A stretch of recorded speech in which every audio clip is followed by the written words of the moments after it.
Good afternoon. My name is Stephanie Brown, and in today's short webinar, we're going to go over 5 graphic design tips that will help you if you're not a graphic designer by trade. These are 5 things you should know and be able to incorporate into your work regardless of your skill level or the type of software you're using. I started out as a designer quite a few years ago, and it's something that I'm very passionate about. Even if you don't love design, what I'm about to talk to you about today will give you a few tips and tricks that will help you be more comfortable when you're designing something. So let's go ahead and get started. So the first thing I'm going to do is share my screen and my presentation with you, and I will disappear and we'll start talking. So we're calling this Design 101, 5 tips for non-designers. First off, let's talk about type. You may have heard type referenced as there. It really isn't complicated, and it's truly as easy as what you see on the screen right here. Those little decorative edges that are circled that stick out on the top of the word are called serifs, and the words below are in a sans or without serif type. What you really need to know about this would just be the methodology behind your choice of a serif or sans serif type. Serif typefaces are considered more traditional and trustworthy, where they're sometimes a good choice for things like legal or banking or maybe a more serious copy point, where sans serif fonts are considered more modern and contemporary.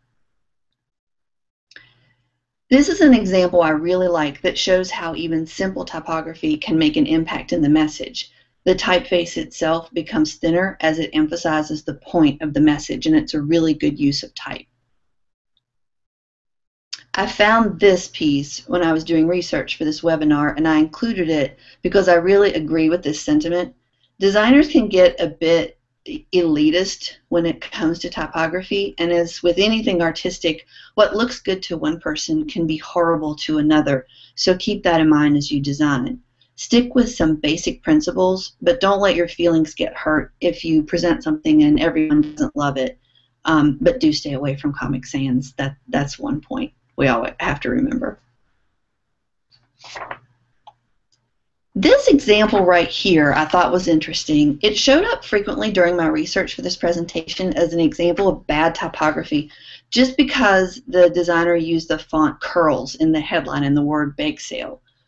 This really goes to show you that so much of this is subjective because I would not have called this bad design. It has a dominant element in the cupcake, something that we'll talk about later, complementary colors, and yes, they are using a decorative font in the headline, but it's large enough to be read and it goes well with the general theme of the piece. And I included this particular ad because I wanted to show that even designers will disagree from time to time on what makes for good design. So next I have a few examples of what not to do. In this piece, the use of an outline and a very finely detailed font makes this practically illegible, and I think this was actually a proof on this girl's website, and she decided not to go with it because of you couldn't read it, but I just wanted to show sometimes an outline is not a better way to get a font to show up more legibly.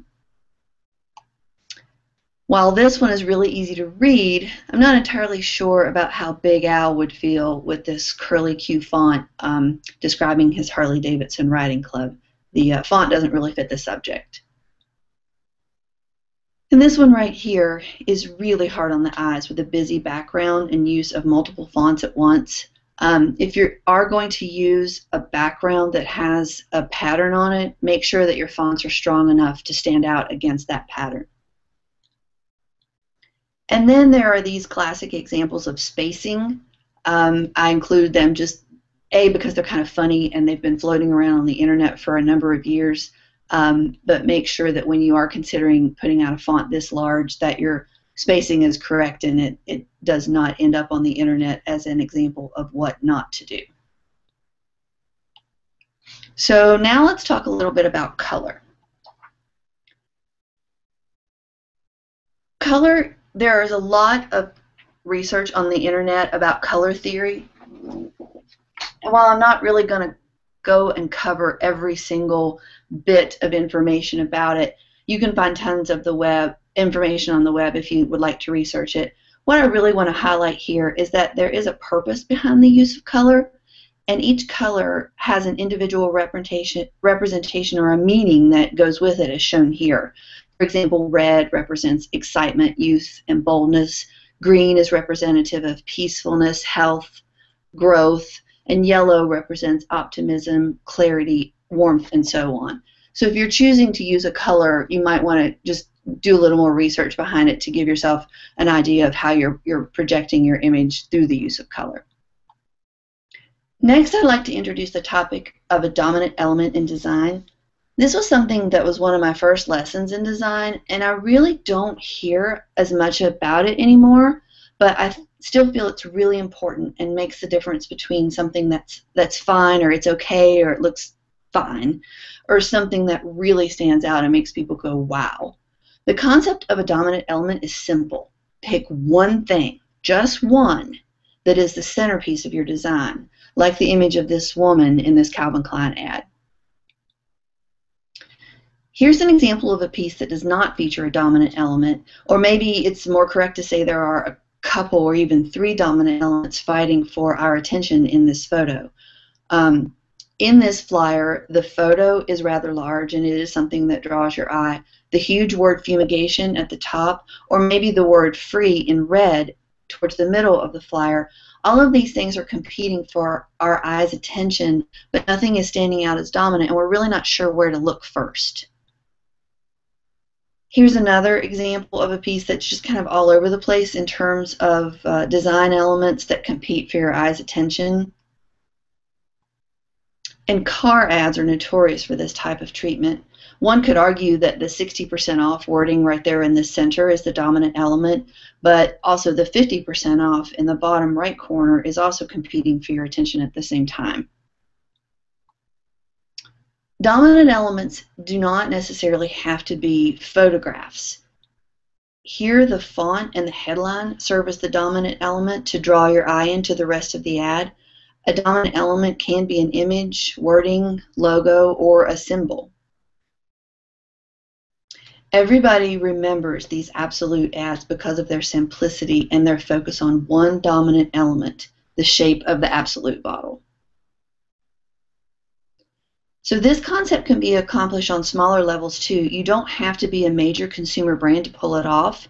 Here is an example of a pet shop flyer that has these 2 dogs featured as its dominant element, along with a copy of what I believe might be their letterhead, and they've chosen to duplicate that paw print as a dominant element, like a watermark in their letterhead, and these work very well together, and it's very well done. The next thing I want to talk about is white space. The concept of white or negative space is really just that. It's all about leaving some white space around the image or type to draw attention to the subject. When done correctly, it can really add a lot of impact to your piece.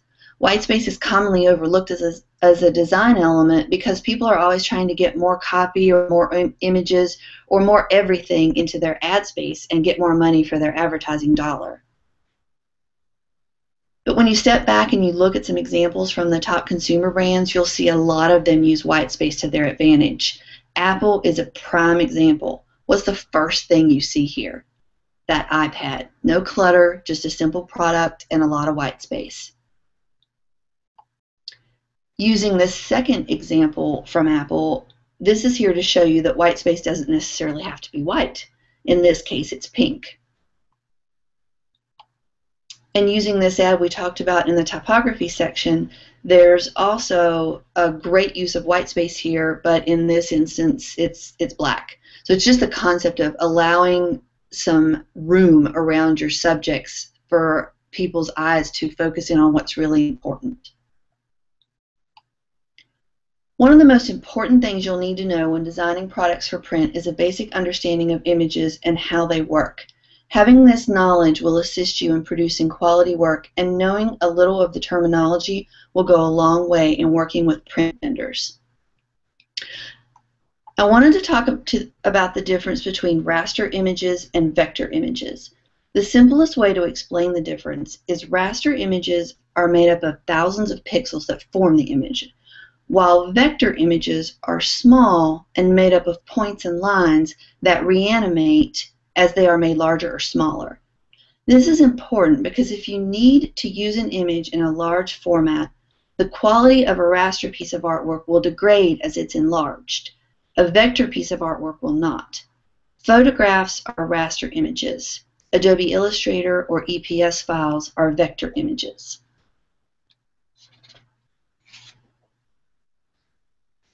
And here's the difference between a raster photo and its vector counterpart.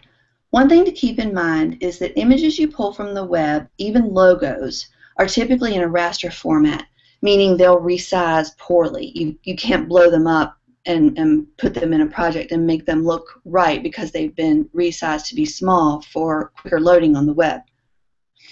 If you're designing something that has a vendor or a sponsor logo in it, it's always a good idea to ask the company to email or send you a vector version of their logo.